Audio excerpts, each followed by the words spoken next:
Bonjour Ludivine. Bonjour.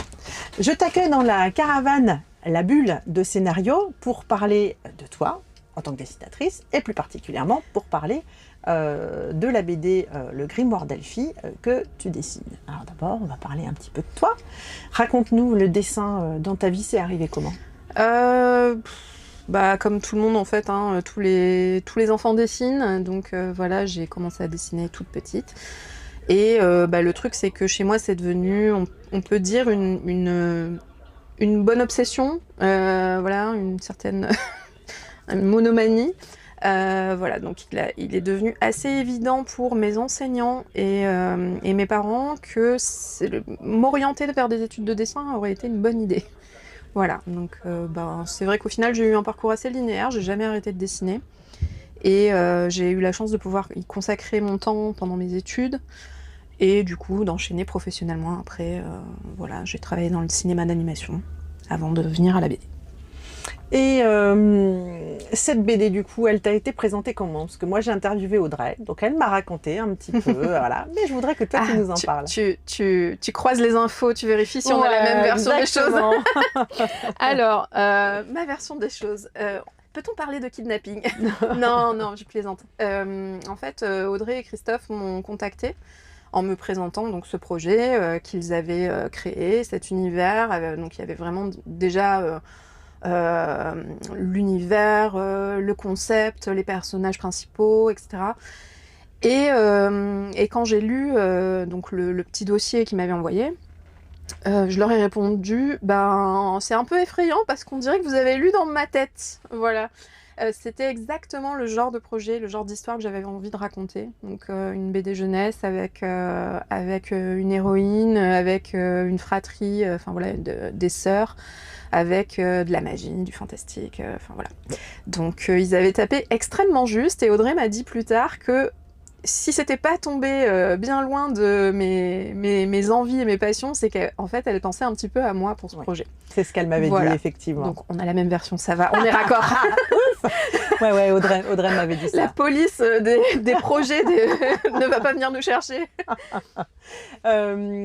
Justement, cette histoire, effectivement, elle est co-scénarisée par Audrey Alouette et par Christophe Arleston.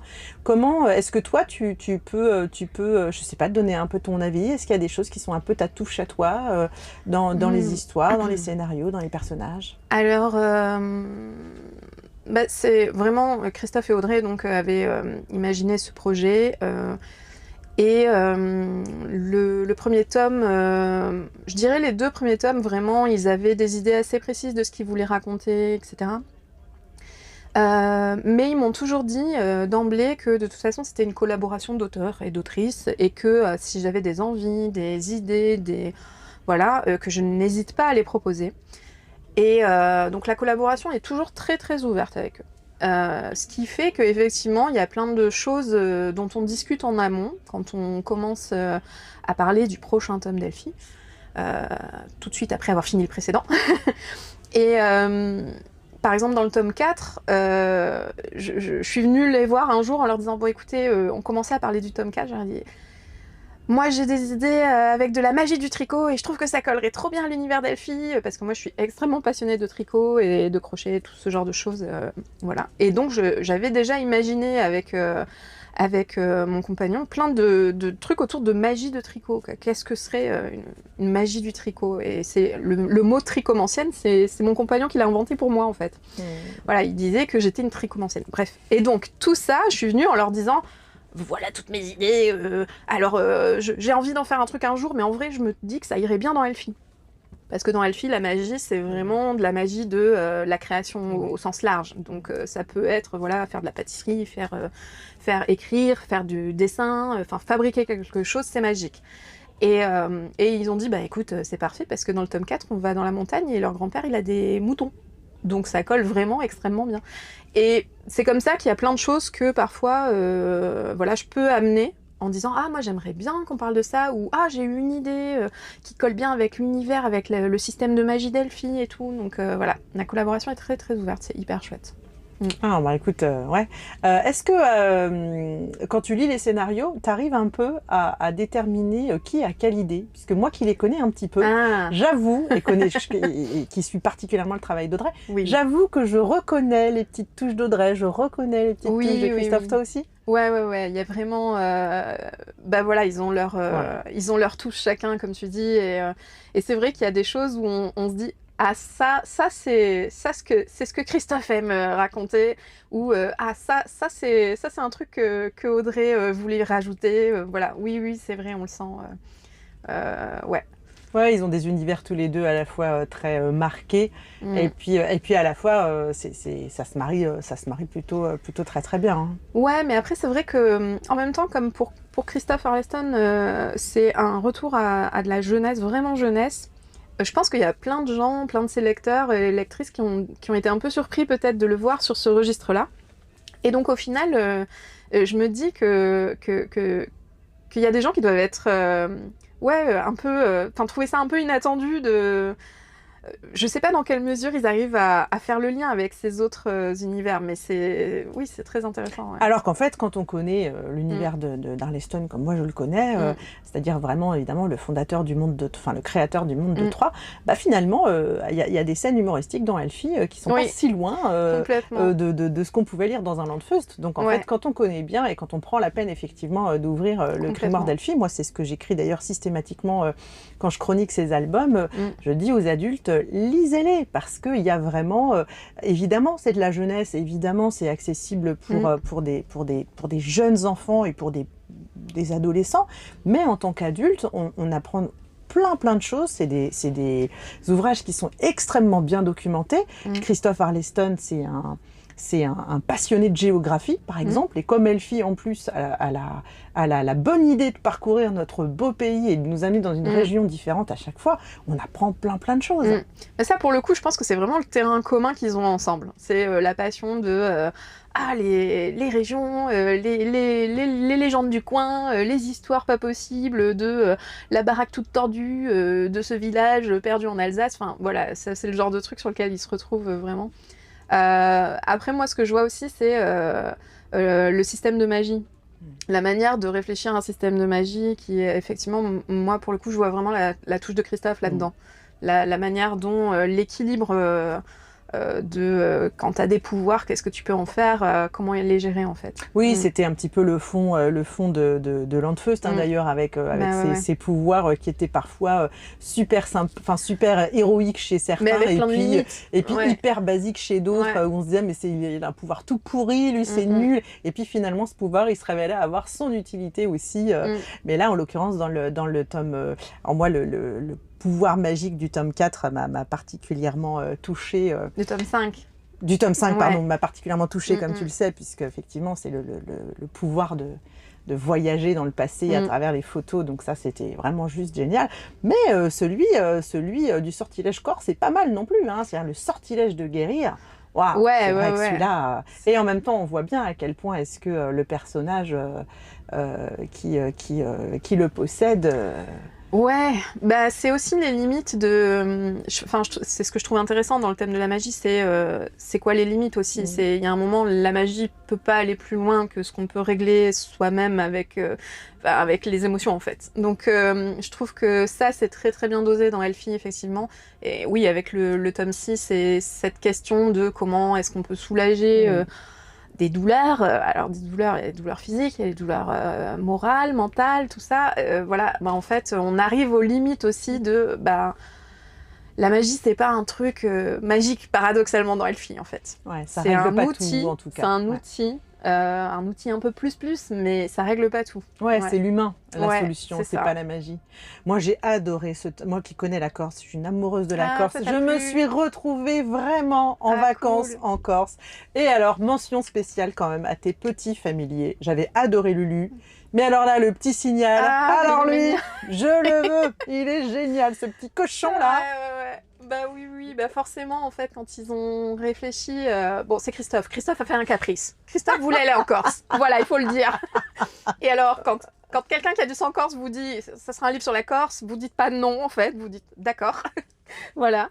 Et du coup, ils ont réfléchi parce qu'Elfie a toujours un familier, à quel familier on pouvait avoir. Et donc, effectivement, il y avait le choix encore, c'était un grand taureau ou un cochon sauvage. Bon, bah, c'était plus simple quand même de se balader avec un petit cochon qu'avec un veau. Voilà, donc effectivement, ouais, il est bien rigolo. Et puis, j'aime beaucoup aussi Signal parce que il a une destinée inhabituelle pour un familier d'Elfie. Et c'est un familier qui aura transcendé sa magie. Et moi, j'aime beaucoup ça. J'aime beaucoup le fait qu'il se soit placé sous le patronage d'un sanglier mythique de Corse, d'un sanglier légendaire, et qu'au final, ça l'a délivré de sa nature d'origami. Ouais, non, vraiment. J'ai spoilé un petit peu. Ah ouais, mais là, vraiment, il faut vraiment aller lire ce tome. Hein. D'abord, j'arrête pas de le dire, mais vraiment, ouais, les paysages sont magnifiques. Les personnages, vraiment, les mamas corses, elles m'ont fait mourir de rire. Vraiment, on avait l'impression d'être au pays, quoi. C'était... Non, bah cool. Non, mais ça me rassure parce que à chaque fois, j'ai un peu la pression. Quand on fait une région, il faut que qu'on rende hommage à la région. Donc, à chaque fois... En plus, souvent, on m'invite en dédicace, on nous invite en dédicace après dans les coins qu'on a dessinés. Donc la pression est grande, mais alors la Corse, je peux te dire que quand j'ai reçu l'invitation pour le festival d'Ajaccio, juste après la sortie, pour le week-end de la sortie, j'étais là, bon, bah j'espère qu'ils vont me laisser repartir, vivante. Non, mais oui, on a fait un gros travail, toujours sur les décors. Hein. On a un énorme travail de documentation, donc pour être au plus juste. Et là en plus pour ce tome, la petite particularité c'est que l'ancrage des décors a été réalisé par Citrostrep qui fait aussi les couleurs et elle a fait un super travail. Donc moi je fais toujours le storyboard et la mise en place de la narration et des personnages, décors, etc. Et elle prend le relais sur l'ancrage, donc elle a fait un super boulot et je pense que la transition se sent pas tant. Voilà, mais au niveau des couleurs, elle a fait un travail incroyable parce qu'on voulait vraiment, on s'est battu pour des pourcentages de bleu dans les couleurs, quoi, hein, avec Christophe. Et donc, on a ajusté ces couleurs d'eau là. C'était les premières pages, on avait beaucoup d'enjeux sur les premières pages où on est en sous-marin, tout ça, en plongée, tout ça. Donc voilà, on voulait vraiment le bleu de la Méditerranée et on est très contents. Ouais, le résultat est au top. Changer. L'autre il s'est coupé. Ah oui. Ah du coup, à partir de quand on n'entend plus? On l'entend dans le micro d'Angélique. D'accord, ça va aller? Pour continuer. D'accord. C'est malin. Pas grave. Si, ça y est, ça revient. Heureusement, j'ai une bonne mémoire. Quand j'ai interviewé Audrey, elle m'a parlé donc de Magda, qui était son personnage préféré. D'ailleurs, Magda, effectivement, elle est très importante dans ce dernier tome puisqu'elle aborde, et je trouvais ça assez génial, tout la réalité des douleurs fantômes pour les gens qui comme elle, malheureusement, ont dû subir une amputation. Je me dis, si on a des petits loulous qui comme elle, ont subi ça, je me dis, mais waouh, ils ont un personnage qui leur ressemble et ça, je trouve ça juste magique. Mais toi, ton personnage préféré, tu m'as dit qui c'était. Oui, tu sais. Eh ouais, je sais. Moi, j'ai déjà parlé. Oui, moi, c'est Louette. J'aime beaucoup Louette. Alors déjà, j'adore Louette parce que... Alors, j'aime beaucoup Magda parce que je m'amuse avec ses cheveux. Elle a des cheveux incroyables, donc on peut la coiffer comme on veut. C'est génial, c'est une poupée. Bah voilà, je l'adore. Mais j'adore Louette parce que voilà, elle change de look aussi beaucoup. Enfin, elle a souvent des couleurs différentes, des coupes de cheveux différentes. Là, j'ai encore changé sa coupe. Le tome 7, je suis trop amoureuse d'elle. Bref, voilà. Mais surtout, j'aime beaucoup parce que ça me touche beaucoup que cette jeune fille de 19 ans... se lance dans cette aventure avec tout l'enthousiasme et toute la naïveté presque, mais la détermination aussi, la force de devenir l'adulte de la famille alors que elle a que 19 ans quoi. Et de devoir accompagner ses sœurs, de les prendre en charge, de les accompagner dans un moment de vie pas évident en plus, voilà. Vraiment je suis très touchée par ça, par cette espèce de force joyeuse en fait. Voilà. Et c'est Audrey a expliqué souvent comment avaient été choisis les prénoms des personnages. Et donc effectivement Louette, son prénom, c'est en référence à l'alouette. Et l'alouette en fait c'est l'oiseau qui chante même quand il pleut. Voilà, et j'aime beaucoup Louette pour ça, voilà, c'est un personnage qui me touche beaucoup. Ouais, elle est très attachante. Et puis dans ce tome-là, effectivement, parce que les personnages ont une profondeur infinie. C'est vrai que là, Louette, par exemple, on a des petits moments, des petits récits de vie sur elle, focalisés sur cette grande responsabilité qu'elle a décidé d'assumer, sur évidemment le côté impératif que ça avait pour elle, impérieux même, de pouvoir se dire oui, c'est moi qui vais prendre en charge, on va rester une famille, on va rester ensemble et je vais m'en occuper. Et puis sur ce bus impérial aussi, sur tout ce qu'elle y a investi et pourquoi. Donc ouais, vraiment, ce tome, il est là aussi dans une grande profondeur. C'est vrai que dans le tome 6 aussi, voilà, on se penche beaucoup sur Louette, mais en conséquence, on se penche aussi sur... pardon. Donc dans ce tome, on se penche beaucoup sur Magda, mais en conséquence, on a aussi Louette, les choix qu'elle a fait pour ses sœurs, et tous les doutes dont elle est assaillie en tant qu'adulte responsable de la troupe.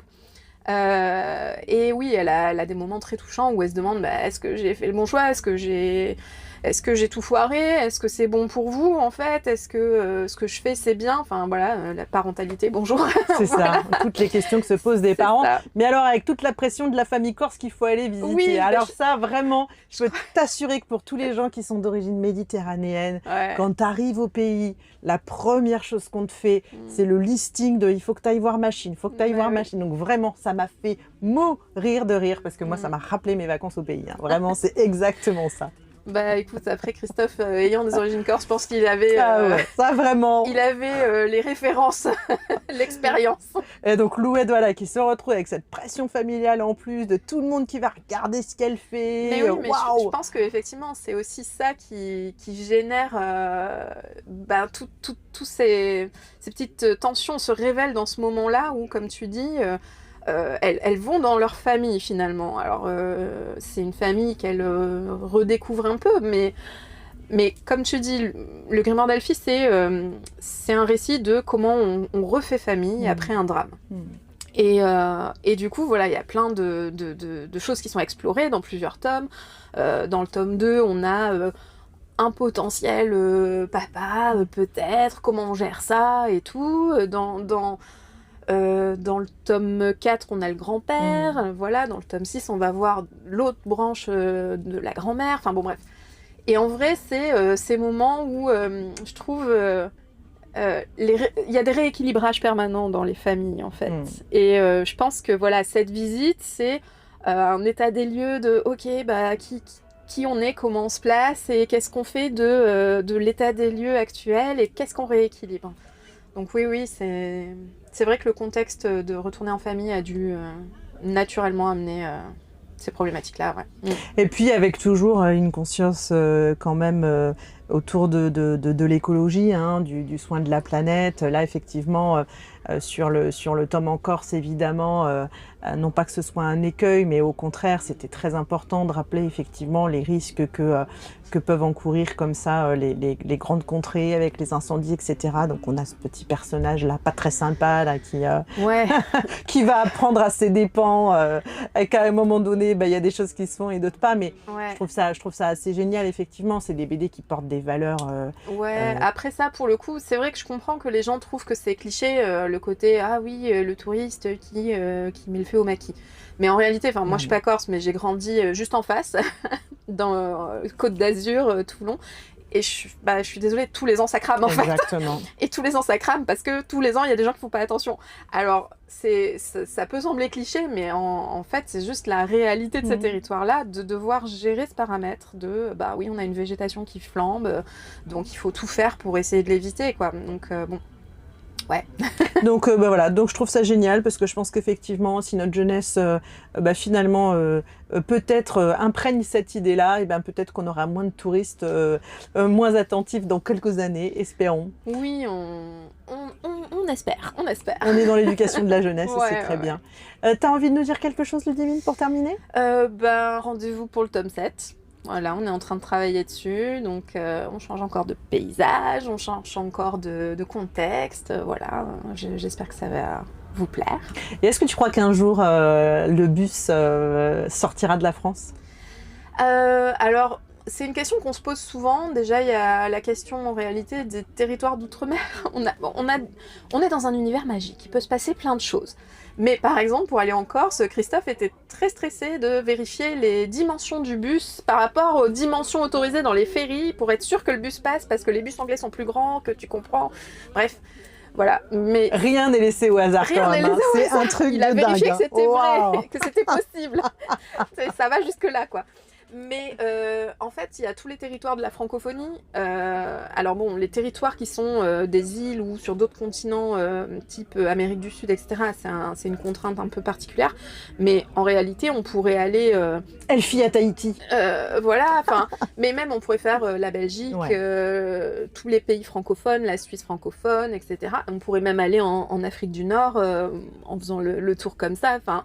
En réalité, en prenant le ferry, encore une fois, enfin, il y a plein de pays francophones de par le monde. Voilà, la francophonie, c'est vaste. On pourrait. La seule contrainte, c'est que les livres du bus sont en français. C'est vrai. Mais on est dans un univers magique. Alors, je sais pas, peut-être qu'un jour mes scénaristes auront une idée folle. Ah, j'en toucherai de moi à Audrey et à Christophe si j'ai l'occasion. Moi, j'aimerais bien voir voyager Elfie encore. Ouais. Merci beaucoup, Ludivine. Merci à toi.